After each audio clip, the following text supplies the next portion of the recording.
18 दिसंबर बाबा जी का जन्मदिन माना जाता है और आज के दिन हम उनके जन्मदिन पर एक त्योहार मना रहे हैं, त्योहार के रूप में। तो संत शिरोमणि गुरु घासीदास बाबा जो न किसी देवी को मानते थे, न किसी देवता को, न मंदिर का पूजा करना, न मूर्ति का पूजा करना सही समझते थे। वो सिर्फ मानते थे सच को, और सच के अलावा कुछ नहीं मानते थे। तो सच में बहुत शक्ति है और सच ही सच है। जीवन भी एक सच है और मृत्यु तो परम सत्य है।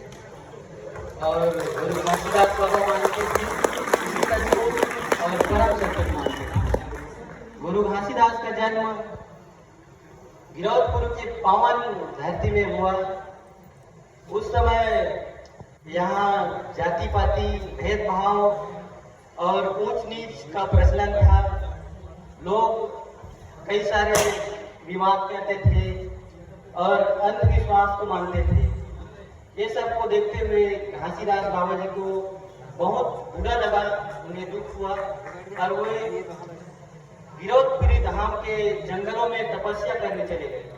तपस्या के दौरान उन्हें आत्मज्ञान हुआ कि मानव मानव एक समान है, और उन्होंने ये संदेश दिया कि मनखे मनखे एक समान, जिसका अर्थ है कि सभी मनुष्य एक है। और इसी संदेश को पूरे दुनिया में फैलाया गुरु घासीदास बाबा जी और अपने सत्य का परचम लहराया। गुरु घासीदास बाबा किसी देवता को नहीं मानते थे, वो सिर्फ सत्य को मानते थे। और उसी सत्य के प्रति यानी जैत स्तंभ वो अपने आंगन में लगाए और उन्हीं का पूजा करते थे। वे मानते थे कि पत्थर का क्या पूजा करना, पत्थर का पूजा सब बेकार है, ये सही नहीं है, पैसा का खर्चा है, समय की बर्बादी है, फालतू का ये सब सही चीज नहीं है। और माता पिता ही परम ईश्वर है, उन्हीं का सेवा करना सत्य है। और उनका जो सत्य को बोलना और सत्य को मानना है, उससे मैं भी बहुत प्रभावित हूँ। और मैं भी कोशिश करता हूँ सत्य बोलने का और सही काम करने का। और सच तो सच ही है। और मैं देखता हूँ कि कभी किसी का डेथ हो जाता है, कोई मर जाता है, तो लोग दुखी होते हैं, विलाप करते हैं और शोक मनाते हैं। लेकिन यदि हम सच को माने तो वो तो मर चुका है, ना वो कभी वापस आएगा, ना हमसे बात कर सकता है, ना कुछ नहीं कर सकता। और यदि सच को मानते हैं तो जो सच मानता है वो तो सच मानता है, वो कभी दुखी नहीं होता।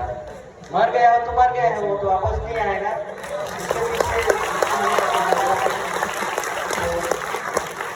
सच को मानना चाहिए और आगे बढ़ना चाहिए। संत शिरोमणि गुरु घासीदास बाबा जी समाज में बहुत सारे अच्छे काम किए, सच को बताया और सच के प्रति लोगों को चलने के लिए जागरूक किया। और उनके जन्मदिन के अवसर पर आज हम उन्हें याद कर रहे हैं। यदि हम भी इसी तरह सत्य को माने और दुनिया को सच मनाएं और सही मार्ग में चले, तो हो सकता है आगे चल के हमारा भी नाम हो, जैसे गुरु घासीदास बाबा जी का हो रहा है। तो सच को मानना बहुत जरूरी है और सच बोलने से नहीं डरना चाहिए और सच से पीछे भी नहीं हटना चाहिए। धन्यवाद।